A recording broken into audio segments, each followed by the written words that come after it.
We're going to start with operations. Started looking at our DWI arrests for this quarter. This quarter was for July, August, and September. You can see we had 61, 54, and 46 DWI arrests citywide during the quarter. Overall for the year, we had 217 in the first quarter, 163 in the second quarter, and 161 total for the third quarter. Residential burglary. We look at residential burglary. We're looking at the last 4 years of data, 2015 through 2018, for this quarter by month there.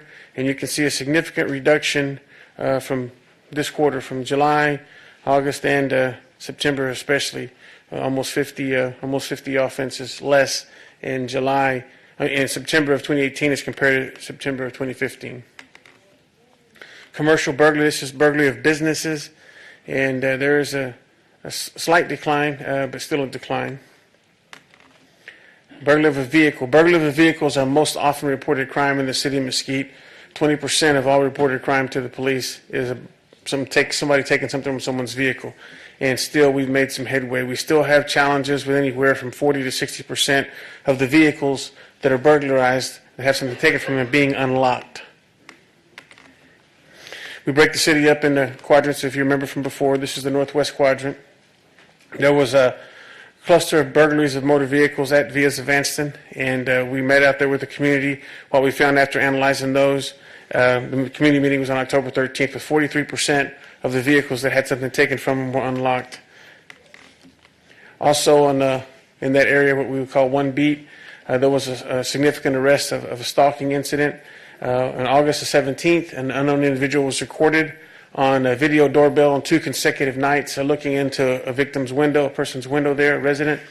They made a report. Our investigator, Investigator Winters on the very end there, he not only got the report, he followed up and he went out there and notified patrol. Officer Wiley and Officer Pierce were assigned that night in a plane vehicle to do surveillance in the neighborhood, and they found the suspect and he was taken into custody. And he was subsequently charged with stalking. 3 and 4 beat, which is the retail area that highlighted there. The first area on the left there is pretty much the town east mall in the retail area, and then everything east of the city limits.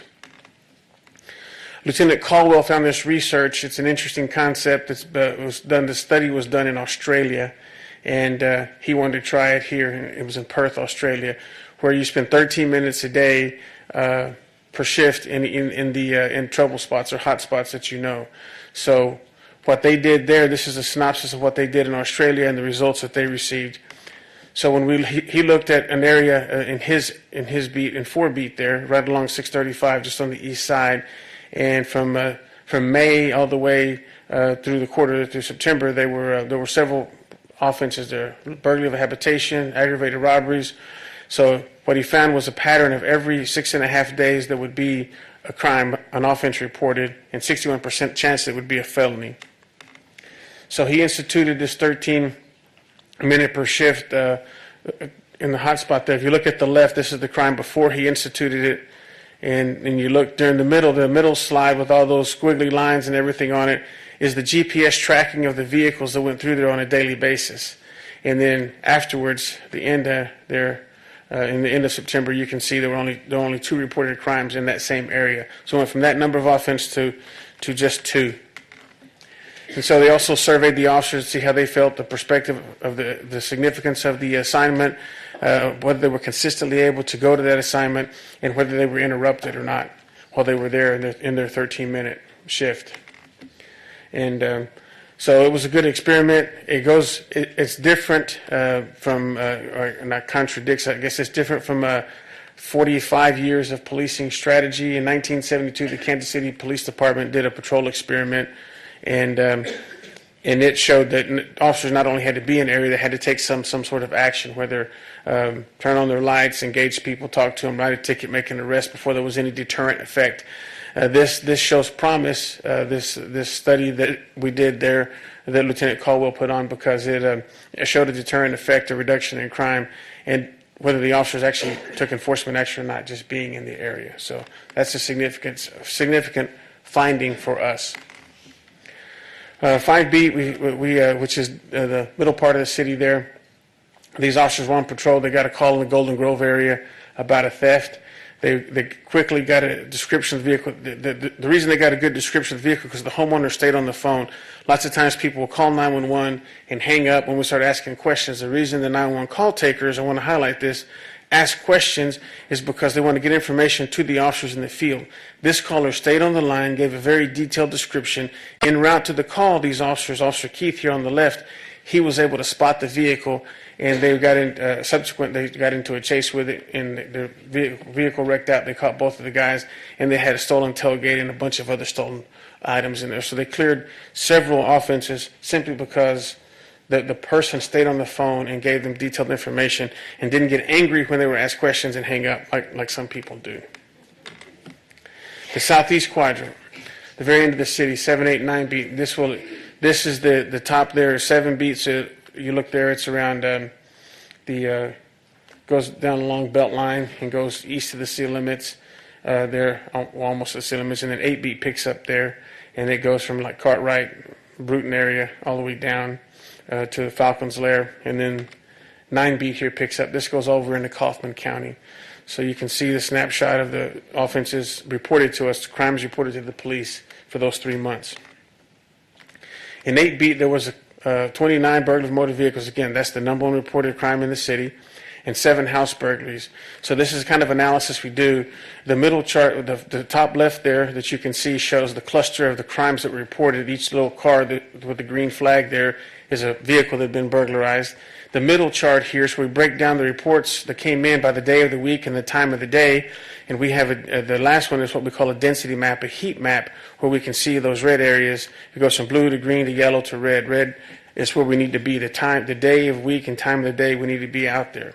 And so we had a vehicle description, and we had a description of a young skinny male with a carrot top haircut.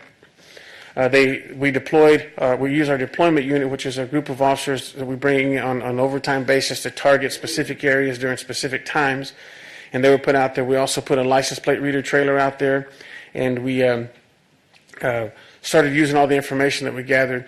There was a vehicle description that came in from September 18th where there were 3 crimes that were reported to us, and then that vehicle and that description was stopped in Rockwall PD on October 6th.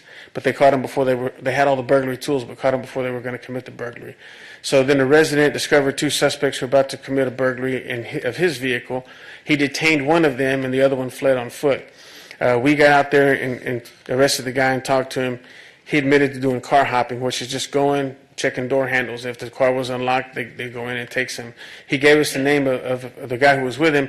We still had to build a case on him because the courts would not allow us to charge somebody with uncorroborated suspect testimony alone. We had to independently develop information to charge him with, and we did. Also in 8 beat, those 7 home burglaries, that white vehicle there, the small compact vehicle, this is somebody's video surveillance of the guy walking up. He's walking up to a garage. 3 of the home burglaries were garages that were left open. And so we encourage people to close your garages, don't leave them open, because almost half the offenses occurred just like that. One was a shed, 1 was gained through a window, and 3 were accessed through the rear of the residence. The same kind of analysis we do, the day of the week, time of day, we do the heat map. So we do for everything. Criminal investigations, robberies. As nationwide, there's been a slight increase. There's been an increase reported by the FBI in violent crimes, particularly robberies.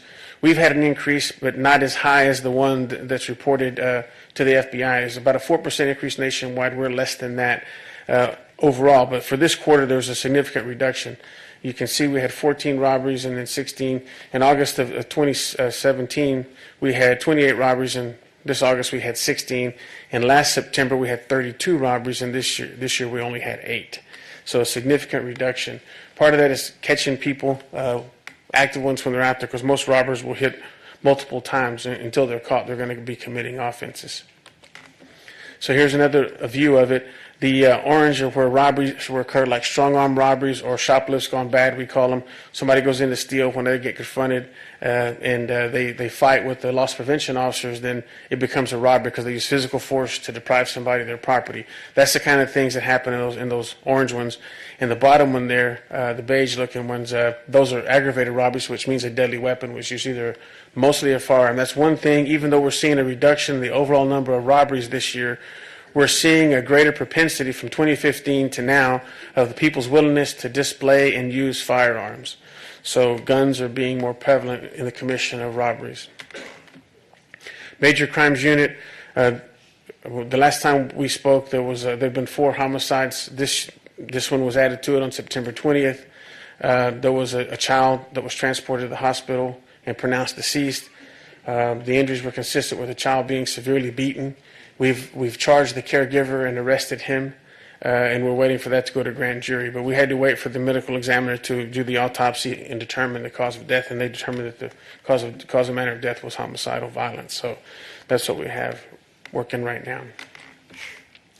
This one, we made the national news. This is a daycare running out of her home.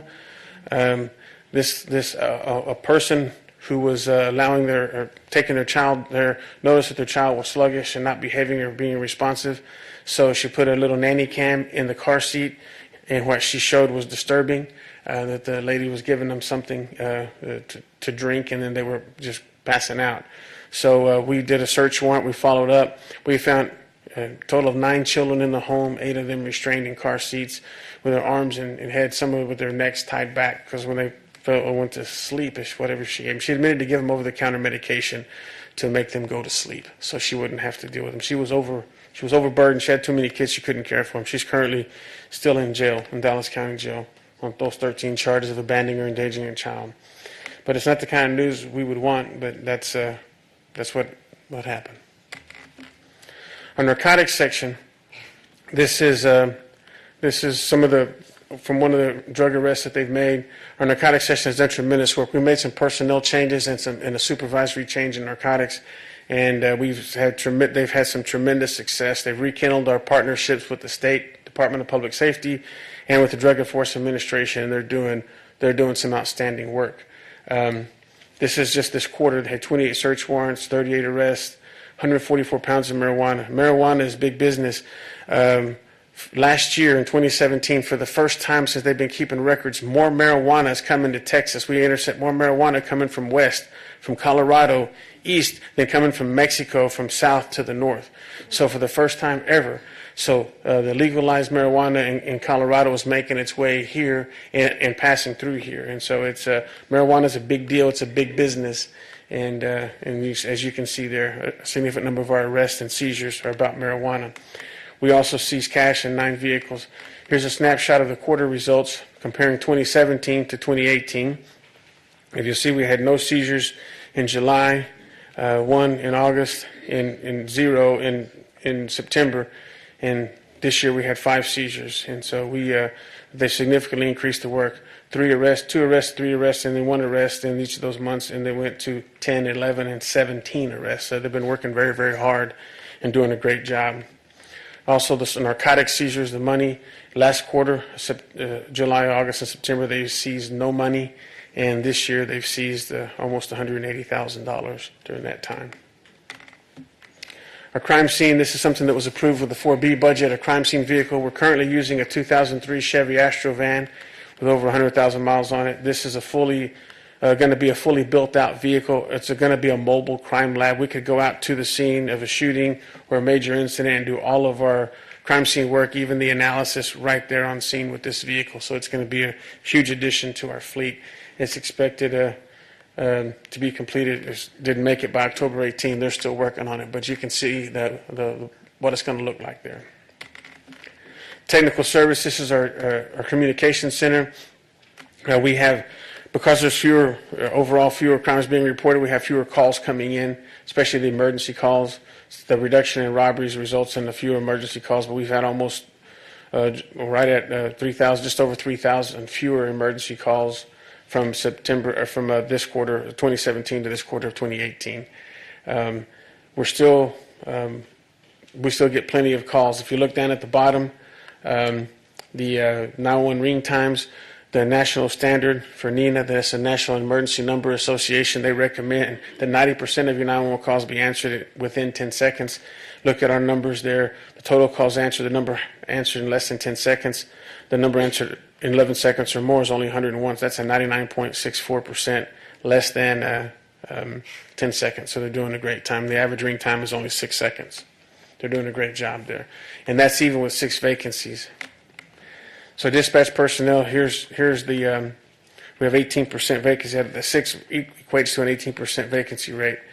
We're doing the recruiting. The HR has helped us out a lot. Our civil service recruiter that you approved in the budget last year, she not only brought our police numbers up, which we're going to see in a minute, she's now working on helping dispatchers, our communication center recruit dispatchers. They went on a national night out, and they went to 4 locations, and they would hand out posters and recruiting information, trying to get people to sign up. They had a couple of information sessions here, and we hope that will produce some benefits in the future.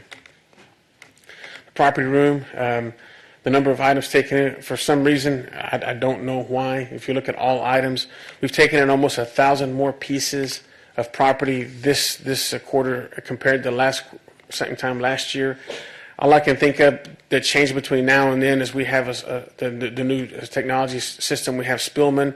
It merged all of our reports and all of our documents. So it's much easier to log in property. Before you have to go in and log in each item. Once you do it one time, you can transpose it from one screen to the next.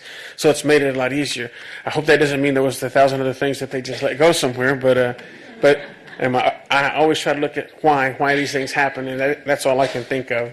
False alarms, we've had Rico Rodriguez, the guy on the bottom there, one of our PSPs. He's done a great job, a tremendous job with our alarms. As you can see, we've always hovered around a 99% false alarm rate. And he's working with those businesses that have repeat false alarms, and he's actually having 90%. So 10% of our alarms are now good alarms. So that's a good sign that he's increasing that gap, that the alarms that do come in, a larger percentage of them are actually valid alarms, and we're not just wasting manpower going out there. At the bottom there, you can see the top 3 alarm with false alarms right there. So he tracks those too. He meets with those business owners, and he follows up to try to reduce those alarms from happening, false alarms. The jail. As you can see, the arrest numbers, we arrested over 500 more people in third quarter 18 versus third quarter 17. We've also made some enhancements in the jail because our medical screening is now recorded. Everybody that comes in gets asked some screening questions because jail safety is a big deal. And now we record that on body camera. It's required to be recorded on body camera by the supervisor who asked the question. The sergeants asked those. We revised the medical questionnaire to ask a couple more detailed questions, and those questions are: have you taken any drugs in the last 24 hours? And and if the answer is yes, we get them evaluated medically, and we have some required medical transport protocols if they're under the influence of narcotics, and we can determine that. We're also going to increase the medical training for our detention officers. In case we do have an incident, they can do more for them other than just wait until the paramedics get there. Staff support, this is our recruiting, our personnel function, our training function. This time last year, we had 19 vacancies, I believe, for the police department. This year, we have 1. We're having a class that's going to start, academy class that's going to start the 7th, which is Wednesday. And with those 8 in that class, we're going to have one vacancy. And that's with the 4 that you approved in the budget for this fiscal year. So that's a tremendous, that's due to the tremendous work and effort put in by the staff support to get people in, and our partnership with HR and the HR recruiter getting more people. What did I just do here?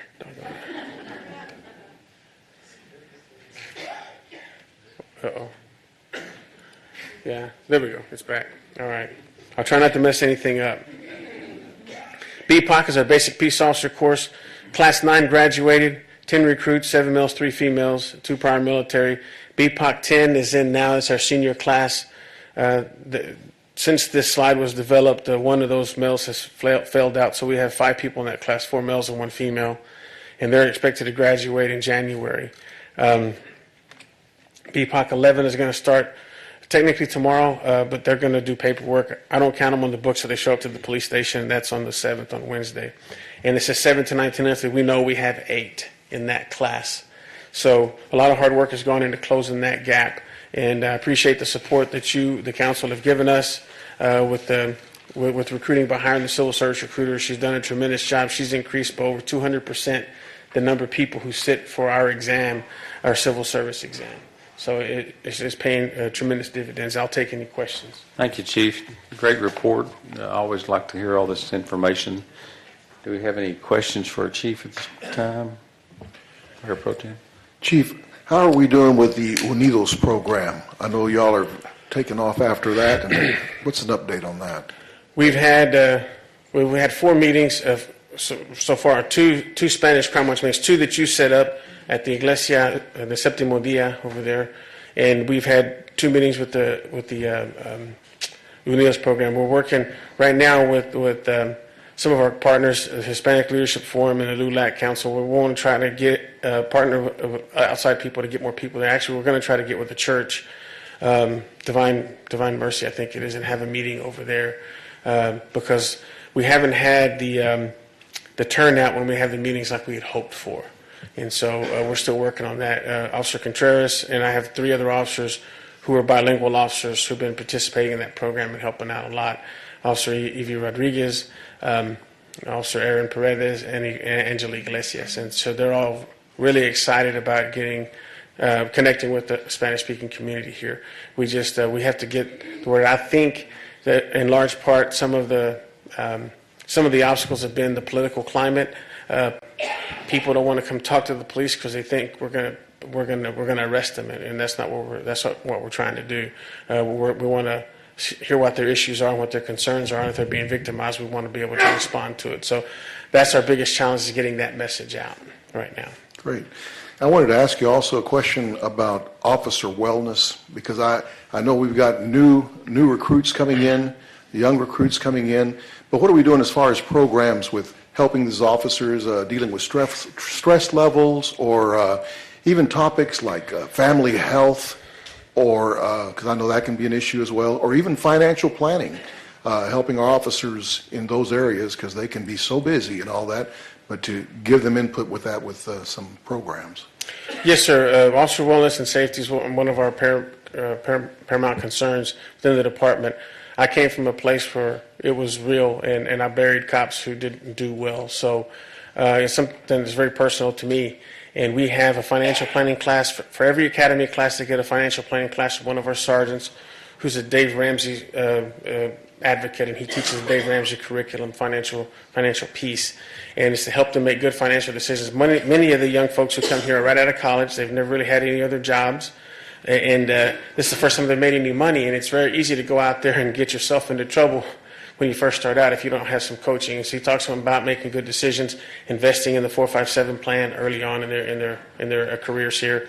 So, and emotionally, after the bus crash that happened on October 3rd, we coordinated with our departmental psychologists that we contract with to do all of our psychological testing, and we did a critical incident debrief, and every officer, including the dispatchers who took the calls and responded to the officers in the field, had an opportunity to sit in a debrief with this psychologist. It was very well received by the officers there. I understand, because like I said, personally, it's a real experience to me, that the emotional and psychological scars that officers accumulate from the things that we see, the horrible things that we see and deal with, can be more painful and more impactful than the physical scars that we develop. So we have that. We have critical incident debriefs. We partner with the Assist the Officer Foundation, because they have a foundation that serves all of Dallas County, and they have counseling for the officers, or their family members can receive counseling for free.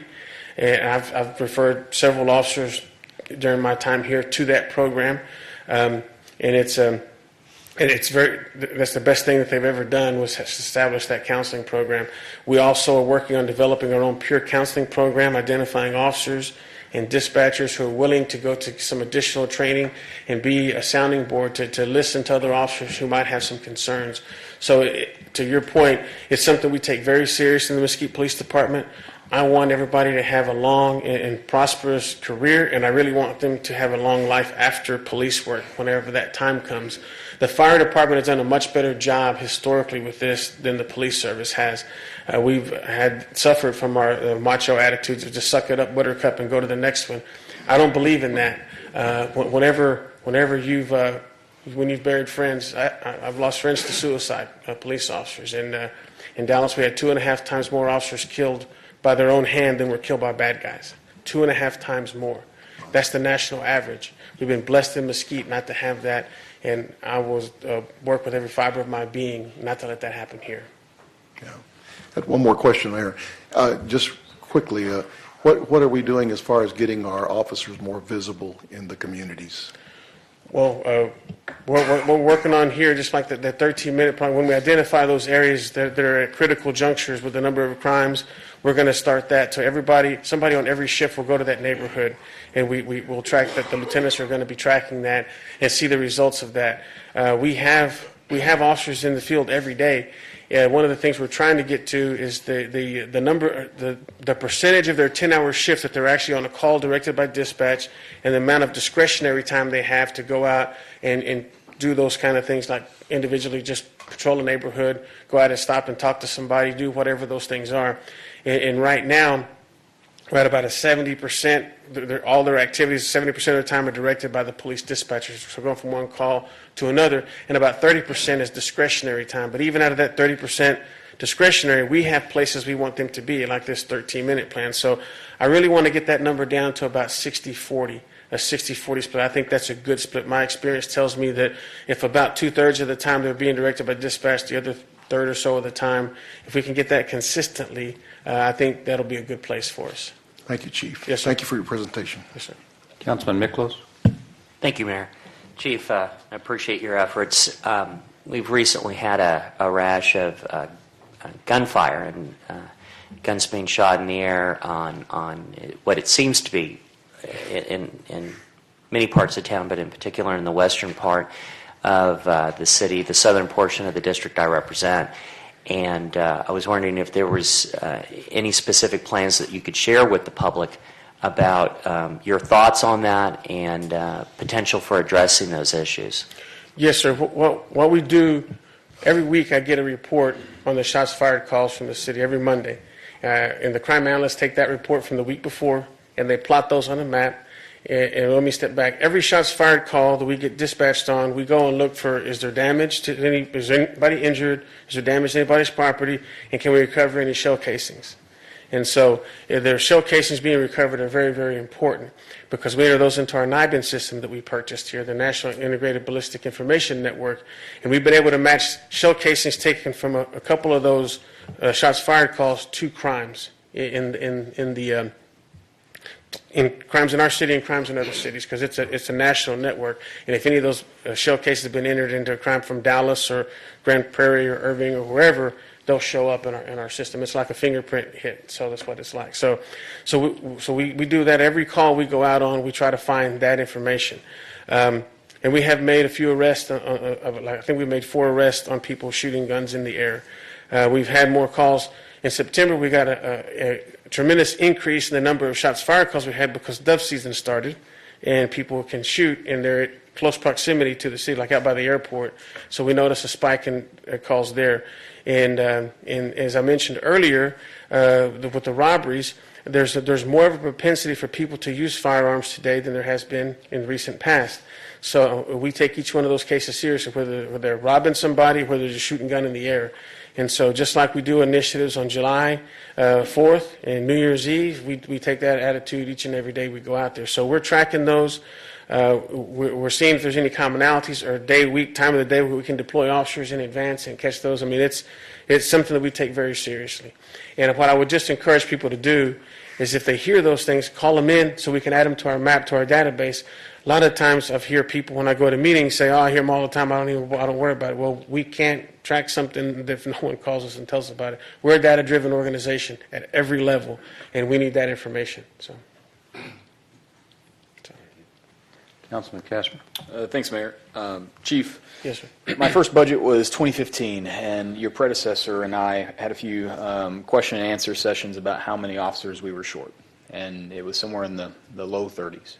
And so for you to now be at 1 vacancy, I think shows tremendous effort for you and your staff, and on behalf of my neighbors in the city I represent, I just couldn't be more appreciative. I think that is tremendously powerful to have first responders patrolling and active, and to close that gap. So thank you. Yes, sir. Yes, sir.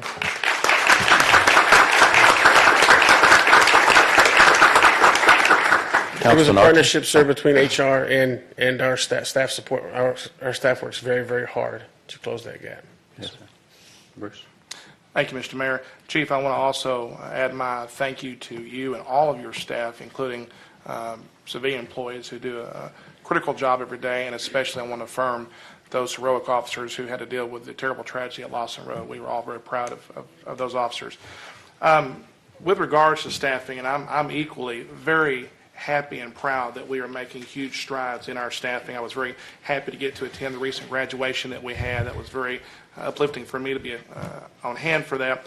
With that, and of course we know that even when officers graduate the academy, there's a period of time where they still have to go through field training and often can't necessarily be on their own for a while.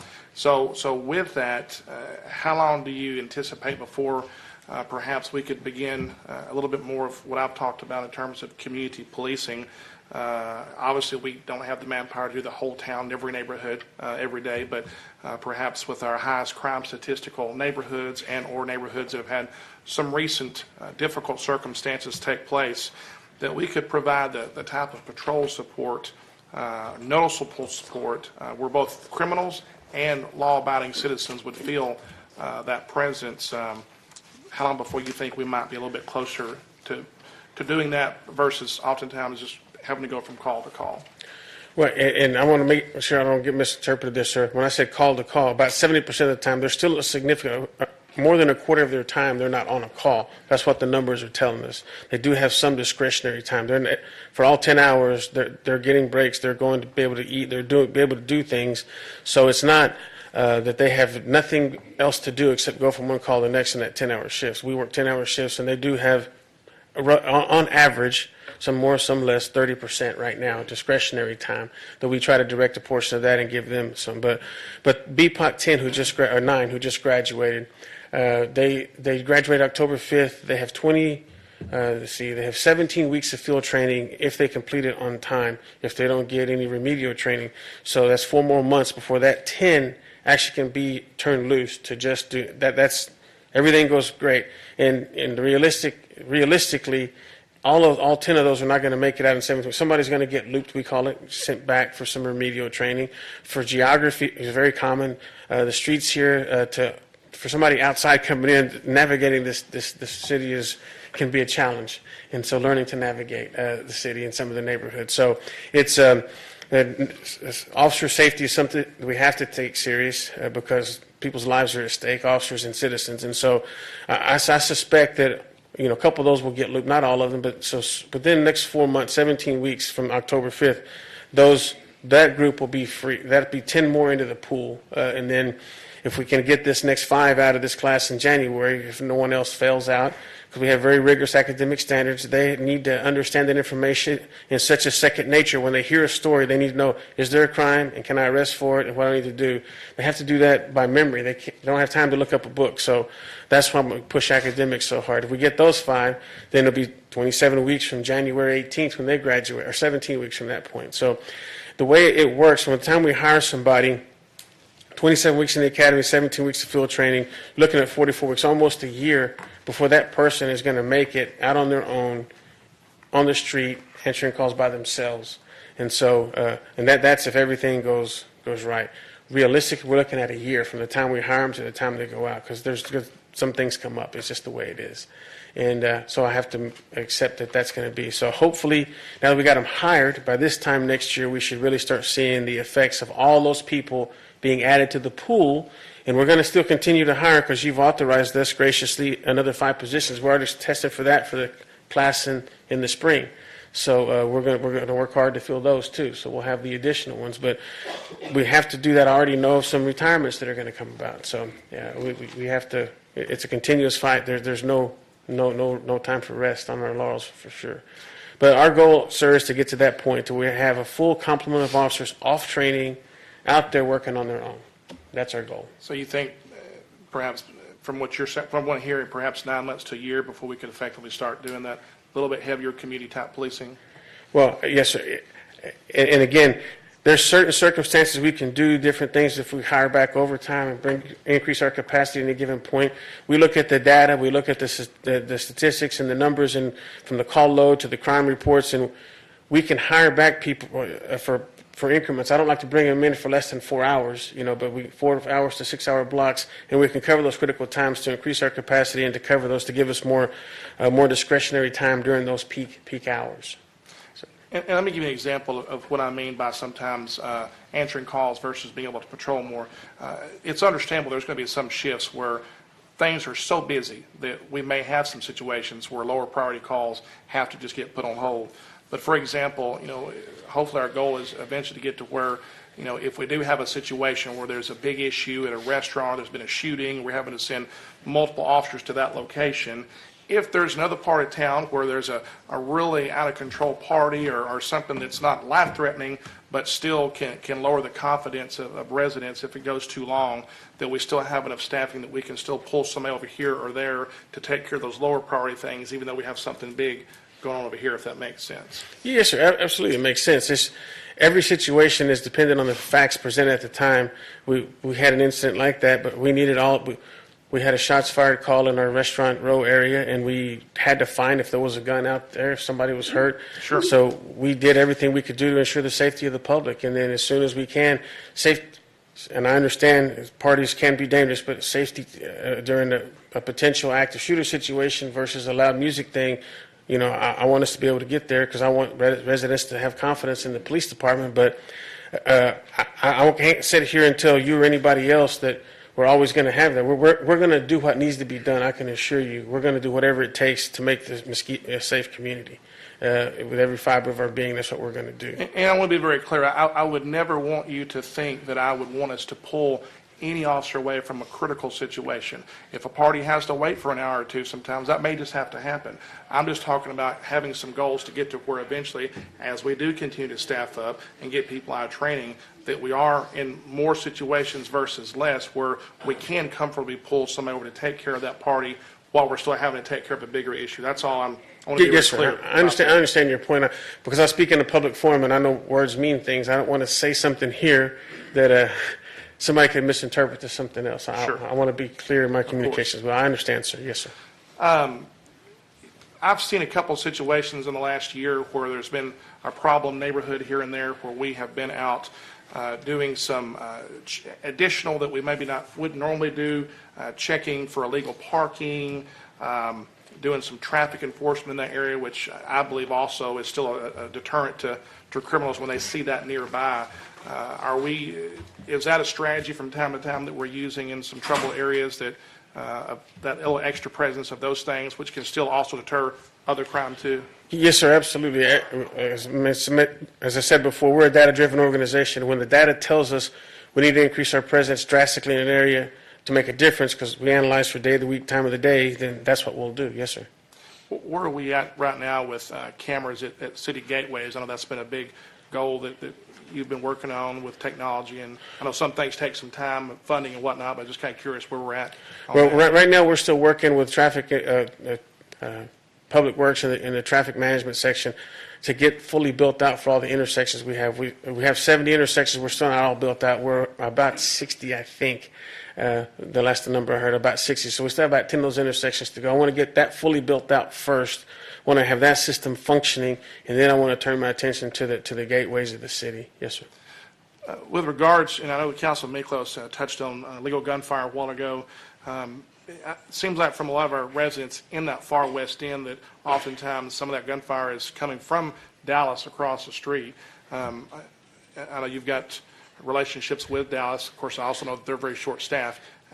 Any strategies that you're working on in terms of partnering with them to try to alleviate some of that back there on that across the street section of Dallas? Yes, sir. We do work with the Dallas Police Department because we, as I mentioned before in briefings, about 47%, almost half the people we arrest for a crime in Mesquite do not have a Mesquite address. They don't come from here. They come from Dallas. They come from Garland. They come from Lancaster and Cedar Hill and DeSoto. We see them from all over because of the freeways that pass through here. And so, yes, sir, we have active partnerships with all of our neighboring agencies because we recognize the fact that criminals are mobile and we're going to share bad guys. And many of our issues here, the Whataburger robbers, they hit 19 times in 14 different cities. So they go all across the region from Princeton to Ennis to Terrell and Forney to Mesquite to Dallas to Irving. So we recognize the fact that that we have to have active partnerships with them, yes, and develop strategies to combat not just violent crime, but the random gunfire and things as well. Chief, we've talked before about the difficulty in strategically addressing our homeless challenges, wanting to be compassionate and caring and helpful as much as we can for those in truly difficult circumstantial need versus those who are panderers or commit crimes and can be a problem. I was at 7-Eleven just recently down the street, and there was a kind of aggressive panderer, homeless guy out front, and I told the clerk, I said, have you told this guy that they can't be here, or has your manager? And they said, no. And I said, please, that's our officers, my understanding, correct me if I'm wrong, but we really can't do anything unless those merchants ask those guys to leave first. So would you say that's one of our biggest challenges, is getting merchants or residents to report those issues when they are an issue? Yes, sir. Citywide, that still remains a challenge to get people to call if they see something, to say something, to call it in, report it. Everything starts with a call. Many people take to social media. Many people will email me through the Contact the Chief website. Many hours, sometimes days after a particular incident happened, they get angry about it or whatever, they contact me. The best way to do that is to call us and give us a chance to follow up in close proximity to the time. But when it comes to panhandlers on private property, yes, sir, we have no right to remove somebody from private property unless they commit a crime. We can arrest them, and we need the business owners to give a criminal trespass warning. We can do a criminal trespass affidavit where we have it on file, where they don't have to give a warning every time. If we have an affidavit on file, we can just go and say, hey, there's an affidavit, you got to go, and then we can arrest them. So we have active partnerships with several businesses that are willing to fill out the affidavit and follow up. But yes, we definitely need the business owners that are being inundated with panhandlers outside of the business to call us and let us know, so we can work. We can get. Chief, last question I have is, tonight you laid out some fantastic information of a lot of victories that our department has achieved in terms of fighting crime. Has there been much talk recently among your staff in terms of our police department having a social media page? Because I believe that there are often times where our residents would be excited to see so many things that you guys do that they may never know about. Obviously, some things you don't want to report, but I think that's worth considering and talking about. Yes, sir. We have a very good partnership with the city's Office of Communications and Marketing. Anything that I ask them to put out, they get put out, they publish it. I have experience with my previous employment with social media pages, and they're a double-edged sword, but definitely there's a belief that they're monitored 24/7. When they put something at 3 in the morning, they want somebody to respond. That's not going to happen. I'm not going to assign somebody to watch Facebook or Twitter to respond to people at 2 or 3 in the morning. If you need help, call 911. And so it's also a medium for you can't control what people post. If they post racist, misogynist videos, commentary, you start deleting those things, then you're accused of censoring people. There's not free speech. I mean, there's advantages, and people make very great use of social media, but there's also a lot of downside to social media, and having having more than one site in the city like this could lead to not being able to manage it effectively. I'll just say that. So. And I recognize that. I guess I would also say, in addition to our residents hearing the victories, I think some of the criminals hearing about the things that might happen to them is a good thing as well. Yeah, absolutely. Social media can be a great tool. Absolutely. Yes, sir. I agree. I just shared my personal experiences. Sure. That it's not always a great thing. Oh, that's very fair. Chief, thank you for your patience and answering all the questions. Thank you for your service, and God bless you and all of those under your command. Thank you, sir. Thank you, sir. Thank you. Councilman O'Shea. Thank you. Thank you, Chief. I just really wanted to thank you for the dedication you've had since you've gotten here. One, to improve the number of, or decrease the number of vacancies, but most of all, to watch the data numbers and the progress that you've made on those data numbers.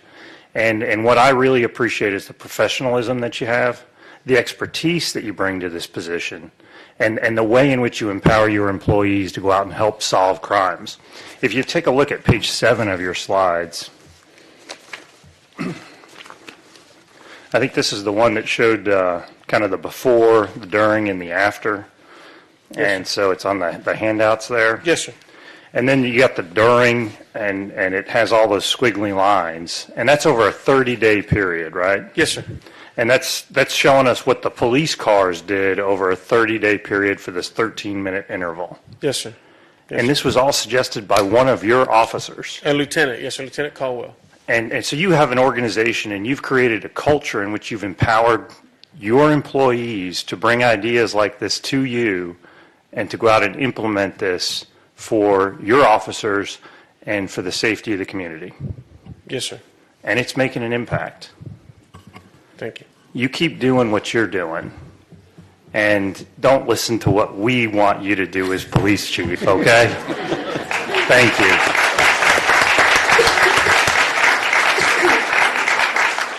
One more, Deputy Mayor Pro Tem. Yeah, Chief, I just want to say thank you very much for your presentation, all the good work you're doing out there, all your officers that work for you. You can see from the numbers that we're doing a good job out there. Y'all are doing a good job out there. We'll always continue to try to give you everything that we need to keep our citizens safe, and I think you're doing a good job. Thank you, sir. Thank you, sir. I'm really proud of the men and women of this organization. I'm proud to be a Mesquite police officer. We have some of the finest men and women, sworn and non-sworn, in any police department in America right here in Mesquite, Texas. And I appreciate y'all's support and the support of the city manager when it comes to budget time and everything that we need for pay and resources. I appreciate what you all do for us, so thank you. Thank you, Chief. Appreciate your quarterly report. Yes, sir. Very much.